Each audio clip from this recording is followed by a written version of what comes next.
ஒரு மான் ஓடிக்கொண்டிருக்கிறது. அங்கே ஒரு வேடன் அம்பை குறிவைத்துக் கொண்டிருக்கிறார். வேடனிடம் இருந்து தப்பித்து விடலாம் என்று காட்டை பார்க்கிறது. காடு தீப்பிடித்து எரிகிறது. திரும்பி பார்க்கிறது.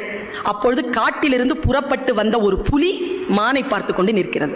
இந்த பக்கம் போகலாம் என்று இடது பக்கம் திரும்பினால வானத்தில் இருந்து பேர் இடி கேட்கிறது. காலெல்லாம் நடுங்க யோசிக்கிறது. அதனால் அடுத்த அடி எடுத்து வைக்க முடியவில்லை. காரணம், அது பிரசவ வலியில் இருக்கிறது. குட்டியை ஈனுவதில் தன்னுடைய கவனத்தை செலுத்துகிறது. அந்த சூழலை வேடன் பார்க்கிறார். அங்கே ஒரு புலி நிற்கிறது. இந்த பிரசவ வாடைக்கு புலி வந்துவிடக் கூடாதே என்று மனம் ஏதோ ஒன்று செய்ய தன் அம்பை சரியாக புலியிடத்தில் திருப்புகிறான் வேடன்.